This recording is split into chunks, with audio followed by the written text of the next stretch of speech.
Assalamualaikum dan salam sejahtera.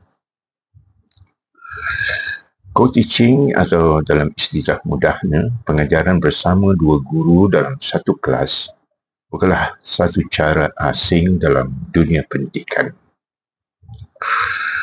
Co-teaching bermaksud dua orang guru merancang, melaksana dan menilai pengajaran bersama dalam satu kelas untuk murid yang sama pada masa yang sama. Kedua-duanya bukan guru utama dan pembantu, tetapi rakan sejawat profesional yang berkongsi tanggungjawab sepenuhnya terhadap PDPC. Dalam konteks Malaysia, pendekatan ini sering kita lihat dalam subjek tasmik dan Al-Quran, di mana dua guru bekerjasama membantu murid menguasai bacaan Al-Hazan. Di peringkat global, co-teaching juga digunakan dalam matematik, sains, bahasa dan pendidikan khas.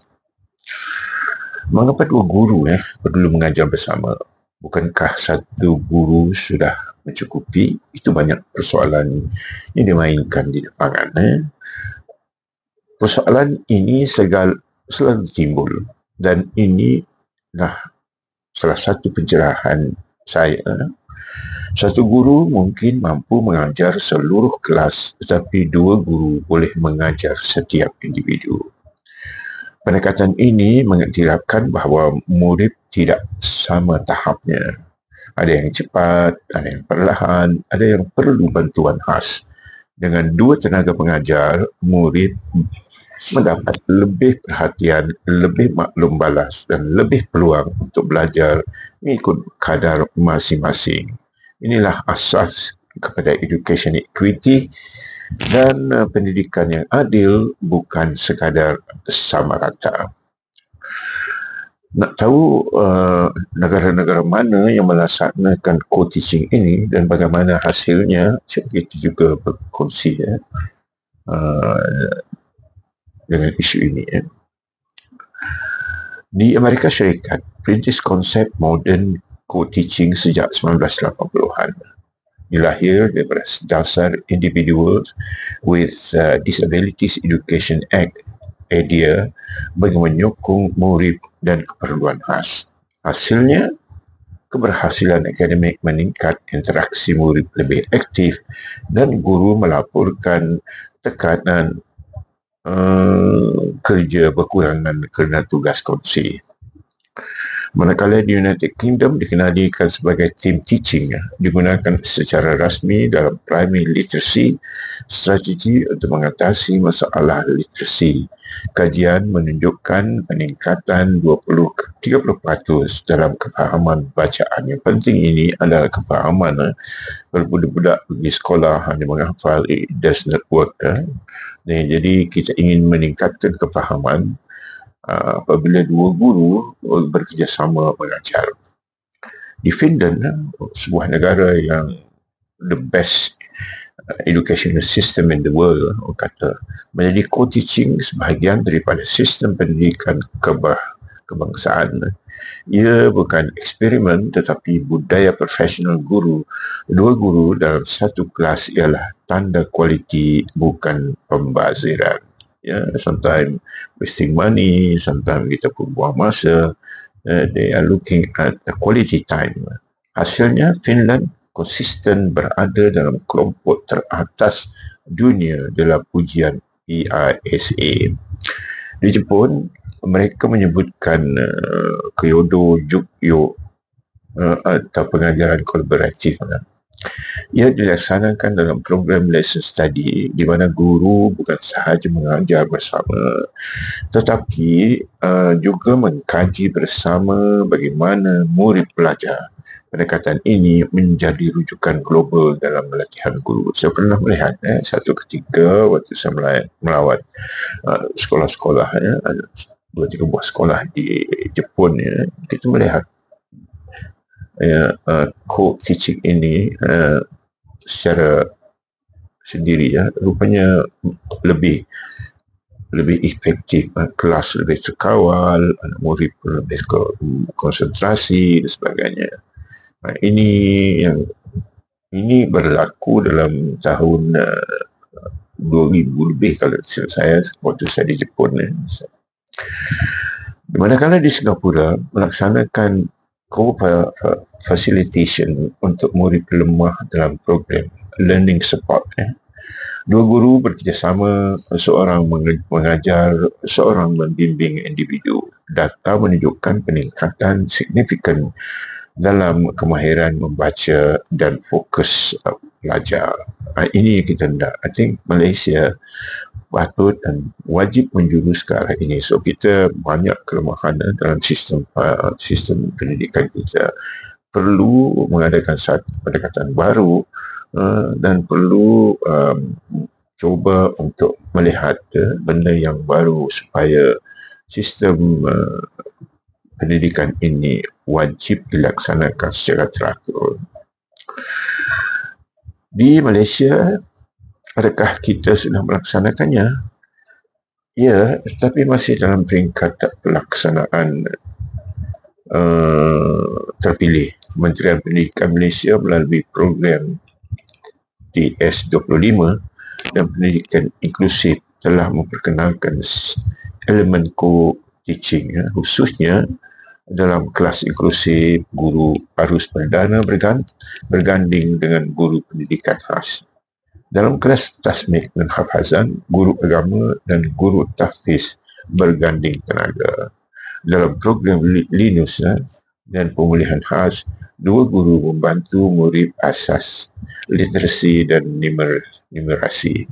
Namun pendekatan ini belum menjadi norma, masih dianggap eksperimen. Sampai bila kalau kita nak eksperimen itu orang kata di Malaysia things not only can be done bukan immediately, tetapi banyak meeting, banyak eksperimen sampai berbulan-bulan sampai bertahun-tahun tidak akan melaksanakan benda yang orang lain dah buat, maju ke depan, tapi kita masih ikut belakang.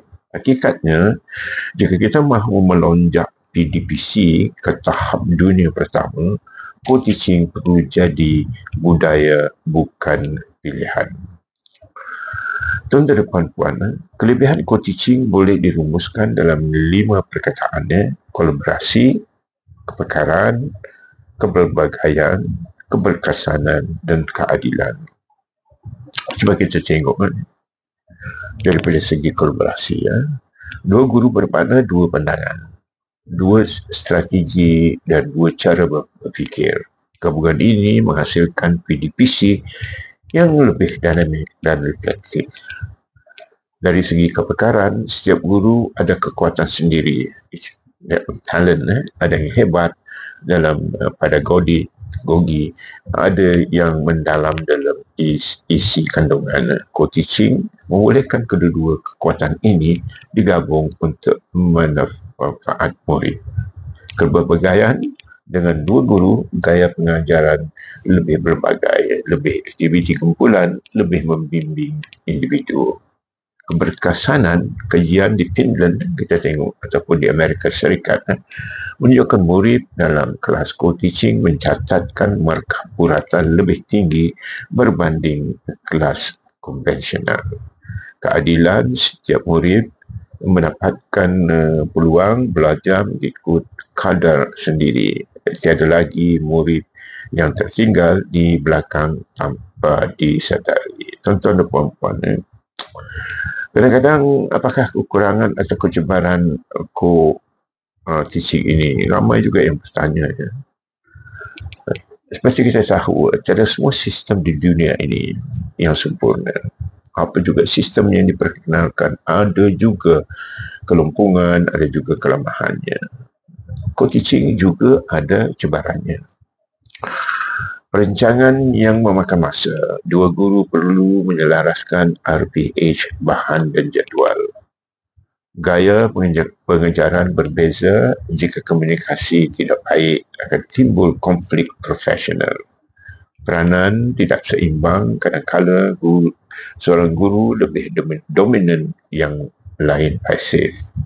Jadi sumber terhad di Malaysia ni kadang-kadang banyak sumber yang terhad, jadual dan tenaga pengajar perlu diurus dengan baik.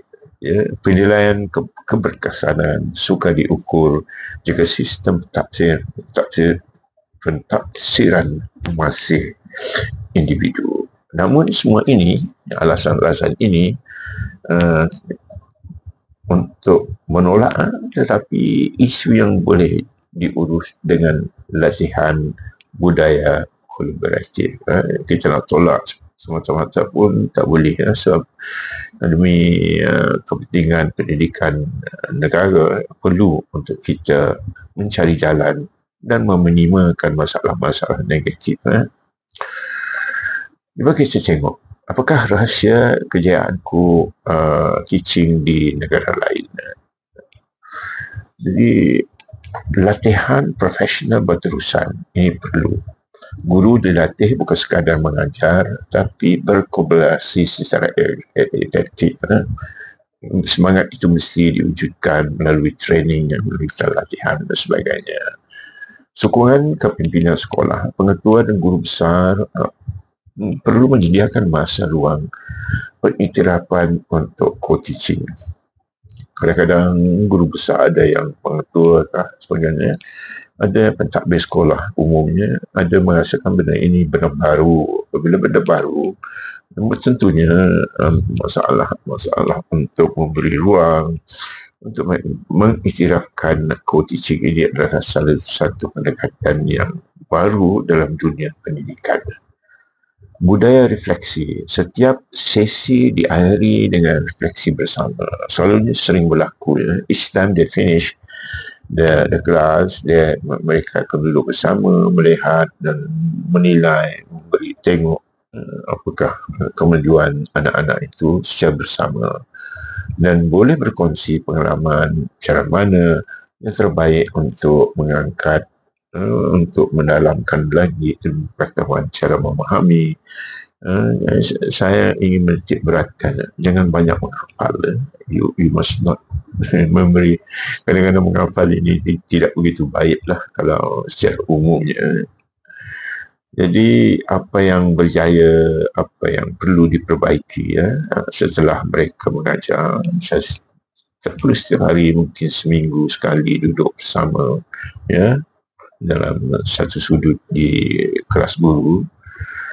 Itu yang dilakukan di Jepun. Macam mana yang saya katakan, saya pernah pergi ke Jepun melihat macam mana proses co-teaching ini berjalan.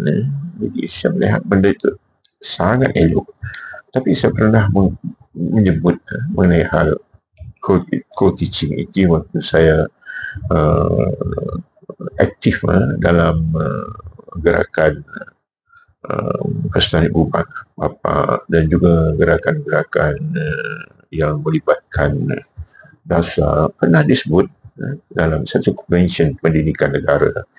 Tapi ianya ada yang melihat dengan muka tanda tanya apa itu co-teaching. Tapi oleh kerana benda itu, kalau saya waktu itu adalah ketika Tan Sri Bodhini Yassin menjadi Menteri Pelajaran. Kita buat satu terbuka dan kita majukan bahawa co-teaching ini adalah amat baik. Tapi orang tidak berminat, pendidikan tidak berminat. That was 30 years ago. Maka masa berjalan, tapi sistem pendidikan kita pada hari ini perlu pembaikan.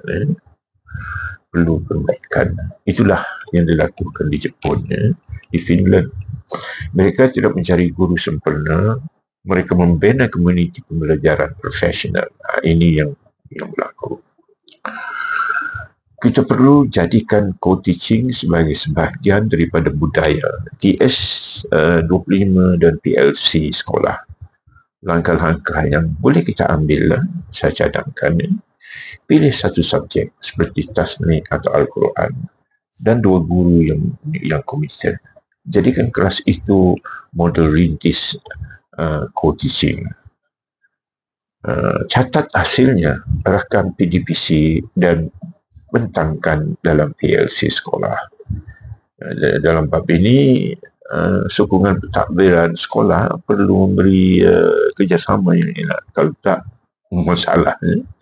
Guru besar perlu memberi ruang, masa dan jadual bagi pengiktirafan dalam SKT atau penilaian profesional. Tapi masalah kita di sini, sekolah-sekolah ni ramai yang hanya bergantung kepada arahan, dan juga kalau sekolah-sekolah itu pun selalu dilihat daripada segi bukan daripada segi inovasi.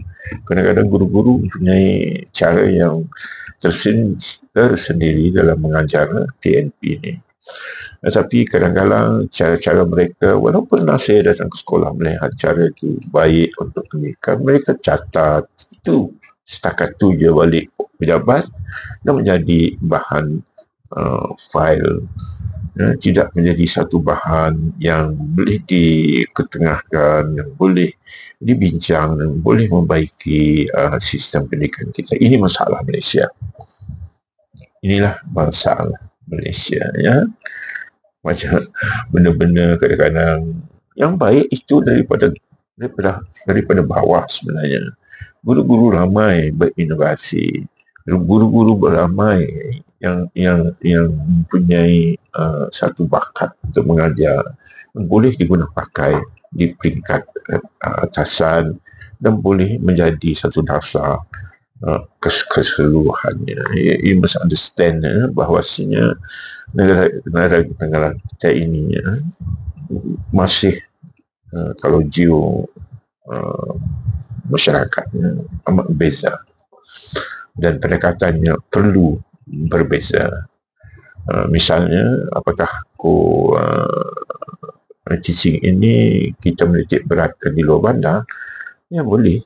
So apa? So kemudahan luar bandar itu banyak yang kekurangan. Jadi co-teaching ini amat baik. Dan apakah co-teaching ini amat direka bentuk supaya menyesuaikan keadaan di bandar-bandar? Boleh. So sekarang ini kerosahan moral, sosial anak-anak ini selalu begitu cepat, jadi membimbangkan negara. Saya sebagai kesimpulannya, saya akan berkata macam ni lah. Co-teaching bukan sekadar dua guru mengajar dalam satu kelas. Ia adalah dua minda satu matlamat. Ia mencerminkan masa depan pendidikan kolaboratif, reflektif dan berfokus kepada murid. Time for us. Time for us. Pendidikan, sekolah, baik asrama, lebih-lebih sekolah asrama memerlukan masa, jadual, struktur, cara mengajar. Sebab di sekolah itu is a second home for anak-anak pelajar kita. Tetapi harian itu adalah satu pendekatan jointly, maknanya dua guru sekolah dan ibu bapa. Apa yang berlaku di sekolah, ibu bapa mesti tahu supaya tiada kengkangan, kelumpungan berlaku.